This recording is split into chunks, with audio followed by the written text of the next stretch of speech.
à la découverte de l'histoire du musée Jean Tinguely Niki de Saint-Phal. Nous nous trouvons actuellement devant l'espace Jean Tinguely Niki de Saint-Phal. L'espace Jean Tinguely Niki de Saint-Phal est un musée qui fut inauguré le 16 mars 1998 dans la ville suisse de Fribourg, qui est consacré aux œuvres de Jean Tinguely et de Niki de Saint-Phal.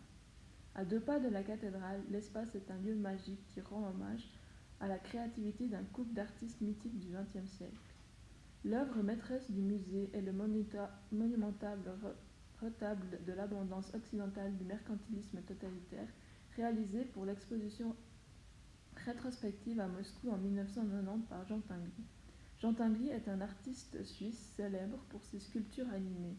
Il s'inscrit dans l'esprit dadaïste qui se manifeste par la provocation et la dérision souvent au cours de manifestations publiques.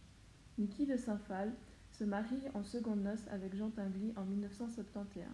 Ses œuvres les plus connues quant à elles sont certainement les nanas, ces figures féminines très colorées et aux courbes généreuses. Pour en savoir davantage sur ce musée, nous allons poser quelques questions à Caroline Schuster-Cordon, directrice adjointe du musée d'art et d'histoire de Fribourg.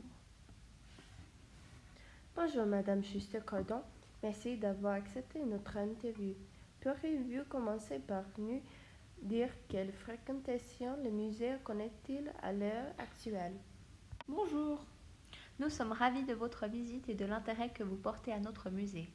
Nous comptabilisons à l'heure actuelle entre 17 000 et 22 000 entrées annuelles et de nombreuses personnes font spécialement le déplacement pour visiter l'espace.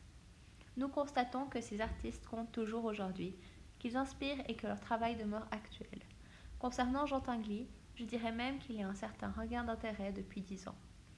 De nombreuses expositions s'intéressent aux années 1960-1970, à lui et aux liens qu'il a créés entre la machine et l'homme, un thème d'une rigoureuse actualité. Dans les universités également, les chercheurs continuent de mener des travaux, d'ailleurs certainement plus qu'il y a 15 ans. Le musée fêtait récemment ses 20 ans, cependant le bâtiment existait déjà bien avant. Pouvez-vous nous raconter l'histoire de lui? L'histoire du bâtiment commence en 1900, quand l'architecte fribourgeois Léon Hertling édifia l'ancien hangar de la Société des Tramways, situé au cœur de Fribourg entre la basilique de Notre-Dame et l'église des Cordeliers. En 1948, le bâtiment était transformé en garage du bourg. Bien que très lourde, cette intervention liée à l'avènement de l'automobile ne présentait pas un caractère irréversible. Le dépôt de Notre-Dame est le dernier témoin de l'introduction des trams à Fribourg qui ont circulé jusqu'en 1965, année de la suppression du réseau ferré.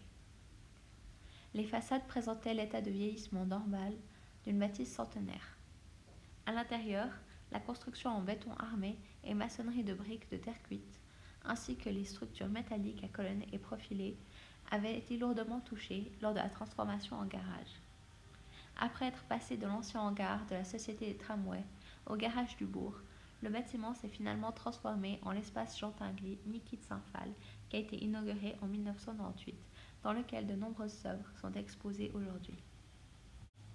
Et comment avez-vous acquis toutes ces œuvres? Tout commence en 1993, quand le musée d'art et d'histoire de Fribourg consacre une rétrospective à Niki de Saint-Phal, qui, à cette occasion, formule une promesse de don d'œuvres, à la condition qu'elle soit exposée. En 1995, la directrice d'alors du musée d'art et d'histoire de Fribourg, Yvonne Lenher, se rend en Californie où vit Niki de Saint-Phal qui ne se déplace plus en raison de problèmes pulmonaires, pour lui montrer la maquette de l'espace. Dans la foulée, l'artiste procède à une première donation, plusieurs grandes machines de Tinguely et quelques œuvres à elle. D'autres donations suivent en 1997 et en 2001. Rico Weber, l'assistante de Saint-Phal, lègue aussi des œuvres après son décès. Aujourd'hui, une quarantaine d'œuvres sont exposées en permanence à Fribourg. Merci pour votre réponse à ces questions.